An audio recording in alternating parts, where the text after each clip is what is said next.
Hello everyone, I am starting with the next chapter, Transpiration. I am sure all of you are familiar with the term transpiration, you have done it in lower grades. So coming to the definition, what is transpiration? It is loss of water in the form of water vapor from aerial parts of the plant. So what is plant losing in the process? Water.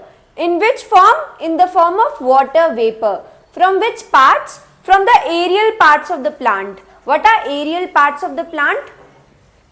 All the parts which are above the ground are called aerial parts of the plant. It is very important to mention the word water vapor because plant loses water in other forms as well. Plant loses water in the form of water droplets as well, and it is a different process.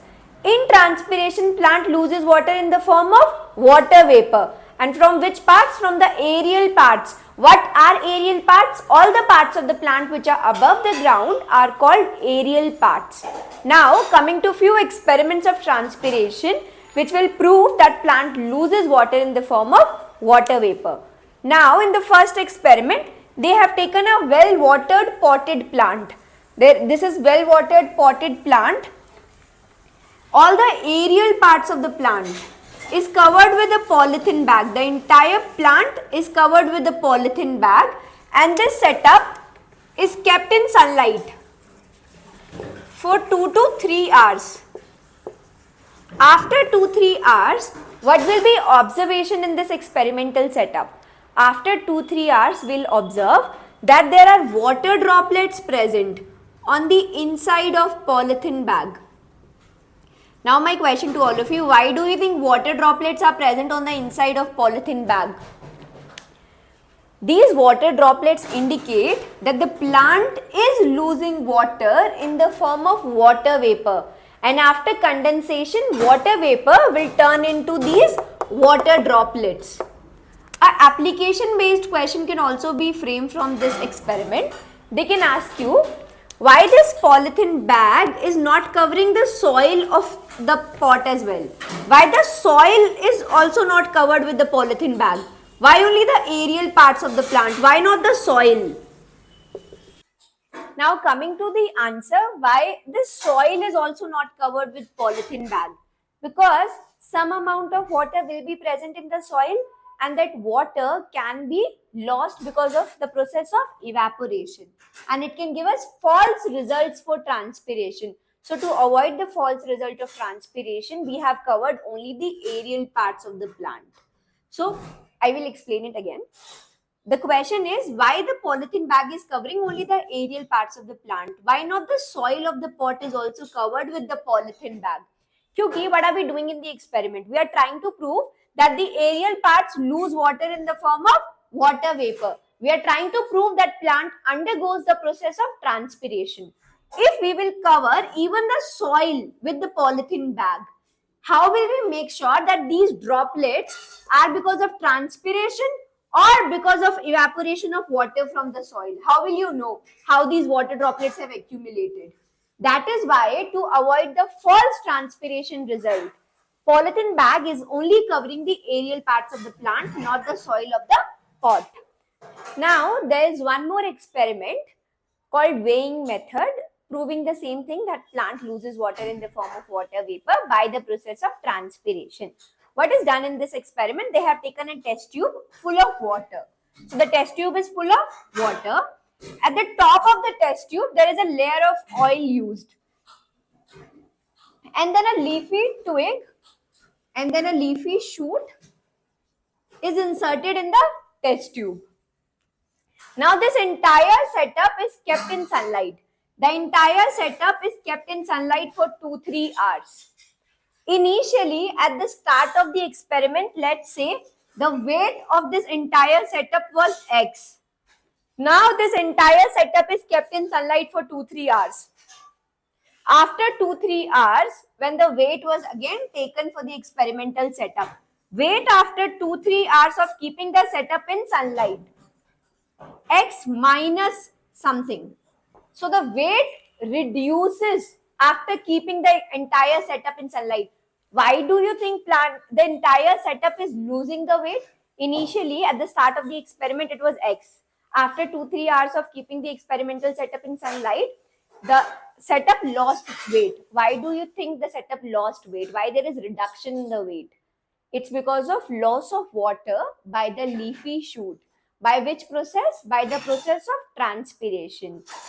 And why am I saying it's because of loss of water by leafy shoot? Why it's not because of loss of water from the test tube? Because we made sure that water is not lost from the test tube. How? By using a oil layer. So there was an oil layer used at the top of test tube. Why? To prevent the process of evaporation from the test tube. So this reduction in weight is not because of loss of water from the test tube. We made sure that evaporation does not happen. We have taken an oil layer. So this loss in weight is because of which process? Transpiration. The loss of water in the form of water vapor by the leafy shoot. Again, concluding the same point that the plant undergoes the process of transpiration. Now, starting with a very important topic for transpiration chapter, Ganong's photometer. So, Ganong's photometer is an instrument which measures rate of water intake by the plant. The rate at which plant absorbs water from the soil. The rate at which plant is absorbing water from the soil is measured by an instrument. What is the name for that instrument? Ganong's photometer. Let's see how Ganong's photometer works. So this is the experimental setup. There is a beaker full of water and in the water there is a pink color dye. There is a leafy shoot, a scale and an air bubble. Coming to my first question, how is air bubble introduced in this experimental setup? How do you think this air bubble is introduced in this horizontal capillary tube? So what is done to introduce air bubble into this horizontal capillary tube? This bent end of capillary tube is lifted up in the air. It sucks in the air and then again inserted back into the beaker. This is how this air bubble comes inside the capillary tube. The bent end of capillary tube is lifted up in the air. It will suck in the air. After that, again dipped back into the beaker. This is how this air bubble is introduced into the capillary tube. Now next, what will happen? This leafy shoot will start losing water in the form of water vapor. By which process? By the process of transpiration. So this leafy shoot is losing water by transpiration. तो इस part में water concentration is low or less. This entire part has less water concentration. Beaker में there is more water concentration. And what is the tendency of water molecules? To move from their higher concentration to their lower concentration. I will repeat it. This leafy shoot will lose water by transpiration. तो इस वाले area में water concentration is less. In the beaker, water concentration is more. What is the tendency of water molecules? They have the tendency to move from their high concentration to their low concentration. So water molecule will start moving from the beaker towards the leafy shoot. And along with water, what will also move? The air bubble. Along with water, the air bubble will also start moving on the scale. Now what will this air bubble tell us? The distance covered by air bubble on the scale is almost equal to amount of water lost by the twig.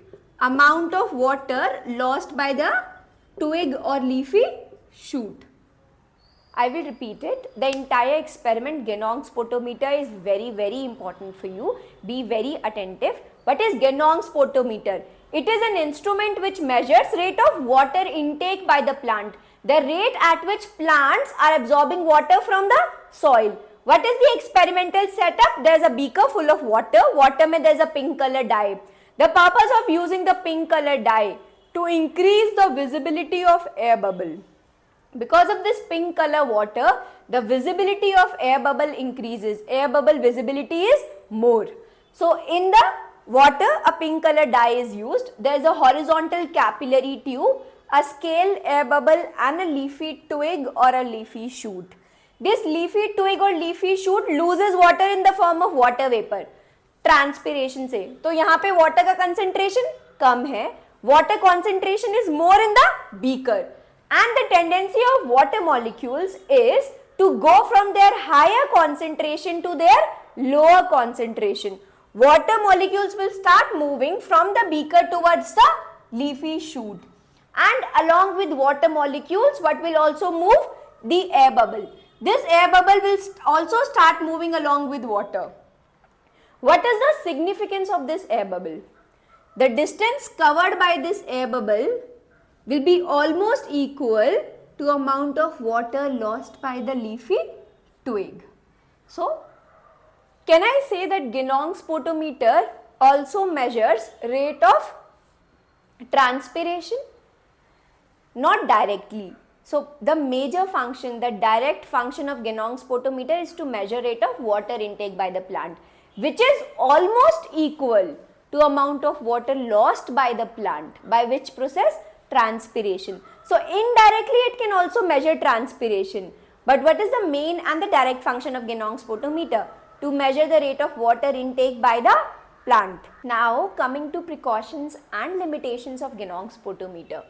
Do you know the difference between the two terms, precautions and limitations? Most of the students end up getting confused between precautions and limitations. I told you one of these come in your board exam, and students mix up the two answers. They end up writing limitation under precaution and precaution under limitations. So you should be very clear with the two terms. What is the difference between precautions and limitations? So all of you know the meaning of the term precaution, right? It's an English word. What is a precaution for an experiment? What do you think will be precaution? Do's and don'ts of an experiment comes under precaution. What are the do's and don'ts for an experiment comes under precaution? What will be limitations? Something which is not under our control. What is limitation? Something which is not under our control.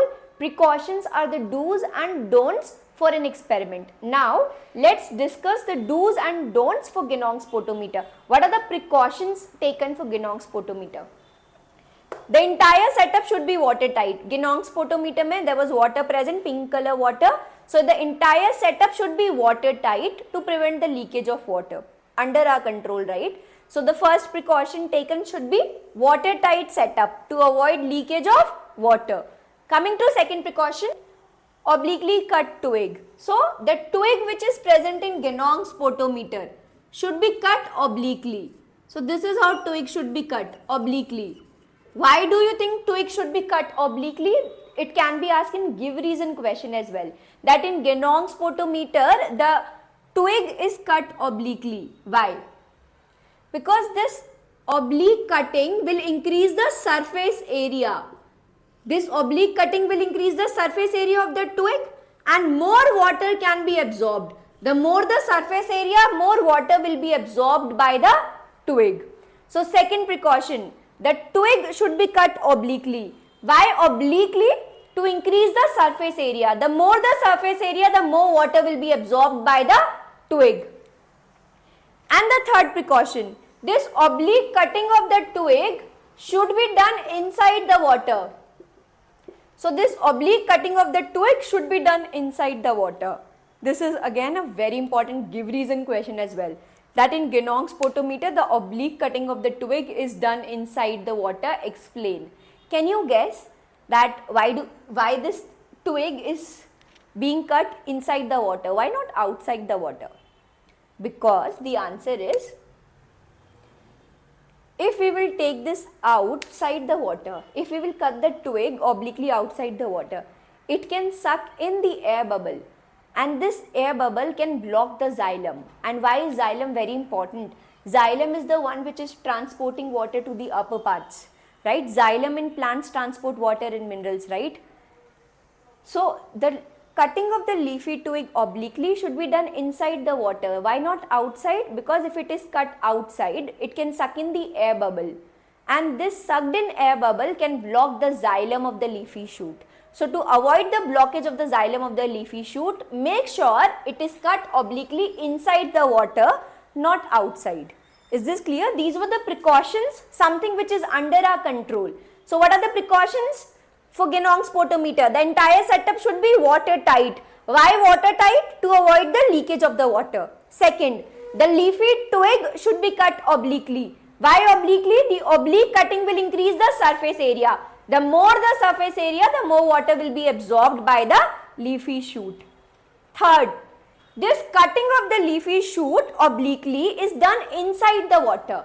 Why not outside? To avoid the entry of air bubble. This air bubble can block the xylem of the leafy shoot. And why is xylem very important? Because xylem is the one which is transporting water to the upper parts of the leafy shoot. Is this clear? These were the precautions, something which is under our control. Now coming to limitations. Limitations, something which is not under our control. Coming to limitations of Ganong's photometer. So introducing the air bubble is very hard. All of you have seen, I have told you how air bubble was introduced in the setup. That air bubble introduction is very difficult. So it's first limitation. Now the second limitation, the twig. It's just a leafy shoot, not the entire plant. It does not have roots. It's just a leafy twig. That twig may not remain alive for longer duration. I'll give you an example. See, to conclude an experiment, you need at least 6 to 7 readings, right? You cannot conclude an experiment just on the basis of one reading. So you take multiple readings, almost 5-6 readings to conclude an experiment. Suppose the person who is conducting the experiment is on the last reading, 6th reading, and the twig dies. So the person will have to repeat the entire experiment again. That is why it's another limitation that twig may not remain alive for longer duration. What if the person is already on the last reading of the experiment and twig dies? The person will have to repeat the entire experiment, which is a very tedious process. So it's a limitation that twig may not remain alive for longer duration. The last one, the position of the air bubble. You remember there is an air bubble in Ganong's photometer? The position of the air bubble is affected by external factors like temperature. How do you think temperature is affecting the position of the air bubble? Temperature can affect transpiration, loss of water. The more the temperature, the more will be rate of transpiration. So if the external factor changes, if the temperature in the outside environment changes, it will affect the rate of transpiration. It will affect the loss of water by the plant, and that change in rate of transpiration can change the position of the air bubble. So the external factors can change the position of the air bubble, and for every reading you have to make sure that the air bubble is again back to 0 on the scale, so that you can measure the distance covered by the air bubble. That is why it comes under the third limitation, that the position of the air bubble is influenced by the external factors like temperature, because the external factors like temperature affects the rate of transpiration. So these were the precautions and limitations. Limitations, I am repeating it, introduction of air bubble is difficult. The second limitation is the twig may not remain alive for longer duration. Maybe you are on the last reading of the experiment and your twig dies. So twig may not remain alive for longer duration.